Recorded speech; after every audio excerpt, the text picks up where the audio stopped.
Well, it's about that time of the year that everybody on the weekends are like, you know what? I think I have to start doing my taxes. And everybody gets depressed because nobody wants to do their taxes. Donald Trump is out there currently trying to make his tax cuts permanent. Dan Scavino, however, is doing something else. He went to X last night and he said, abolish the IRS. If you're wondering who Dan Scavino is, he is the White House Deputy Chief of Staff. So this is not a nobody out there in the administration. So I went to X today and asked you, what do you think? Is this a good move to actually do this, right? I think that people are all going to be on board with this. But here are some of the best responses. Adam replied, he wants a flat tax then. He said, pay annually on a postcard, no mess of deductions and credits and write-offs. I am all for this because, again, as the person who will have to be going through there and doing all the math that I don't want to be doing, I would like to just do one math problem instead of numerous pages and different, Schedule Fs and all that, whatever. There's too many. I mean, like, I want it to be easier. I do kind of laugh whenever I hear the flat tax because I remember everyone being for it and me being for it, and it just kind of reminds me of like 9999, like a gimmick, right? But it shouldn't be funny because it's the kind of thing that God forbid we simplify this complicated system, which enables all kinds of corruption and workarounds. So yeah, I get it. Mark weighs in. He says, let's take a baby step and release the Epstein list. So Mark's going back to yesterday where people were like, hey, you know what? We can move on to bigger and better things. Mark's like, no. We're going to go back to yesterday's poll question and we're going to get that Epstein list. I love you, Mark. There. I love Mark. Mark is just looking at Jill going, no, I'm not going to answer that question. No. I'm going to go back to yesterday and I'm going to say Epstein list now. And I like that what Steve Deace was saying earlier on the show about this, right? You now are in a time and period where Republicans are calling out other Republicans. This is, again, the Democrats are all usually one big party. They don't really infight. But when the Democrats are fighting, it's not really headlines like it is on the Republican side. Like the Republicans actually go after each other. Except this time, the Republicans aren't going after each other for the uniparty. They're going after each other for more conservatism, which is something that we haven't seen. It is a great time to be alive. Every day that goes by, I am more and more full of joy because that's exactly what's happening. You have people on the right saying, oh, hell no, we're going to go this way. You need to work harder. And you can see them push and push and push and push. And you can see, as Steve was saying, on the left, you have this idea of, wait a minute, we should have been more to the right. Why couldn't we be reasonable on immigration? Why do we have to be for trans? I mean, so this is a real sea change. And it's happening over and over again. It's happening every day, where people are just getting called out for not going far enough. Well, that's why Chris Bedford just said the Democrat governors have figured it out. They're all seeing how this wind is shifting.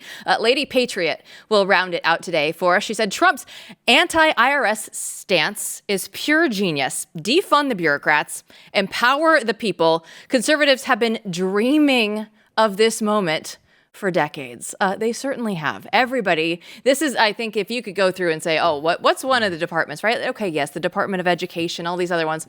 The IRS is the top of the top. Yes, and remember, we're coming right out of a time in which the other side was going, we're going to add to the IRS. We're going to put a bunch more people. 87,000 IRS agents. We're going to give them guns. We're going to put people with guns more. We need more of them with the IRS.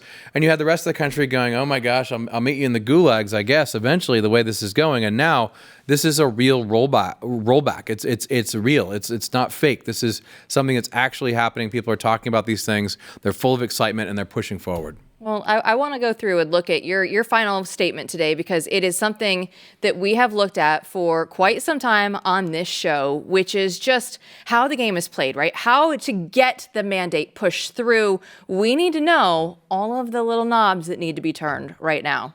Yeah, so today it's a perfect day to talk about how prestige and access works in general in human life. When you have higher prestige, you have more access to things, and access to things gives you more prestige, right? Those things go together. So, if you're famous, you go to a restaurant, you might get something free given to you, right? You might get access to something on the menu otherwise you wouldn't have, right? That little principle works throughout all of life. And the problem that we've faced in this country for a long time in media is that prestige being tied to access and access being given by institutions that were controlled by the left, the conservative media didn't have any prestige. And to some degree, it wasn't their fault. Don't get me started, because I can complain about the right and how shoddy a lot of people on the right are and a lot of right-leaning media institutions are. But they never had a chance if they didn't get the access that other organizations do. So you can take people who are completely incompetent, but all of a sudden they have a lot of prestige if you give them access to the right people. So what do I mean by that in the journalistic context? It's very simple. The most powerful people in the world, to some degree, work in, mostly Washington, D.C. in America, the most powerful people in the federal government, right? And the White House is the ultimate symbol of that. And so the way that this works is that who you give access to, who you decide to talk to about what's going on if you're in power, creates instant prestige and credibility.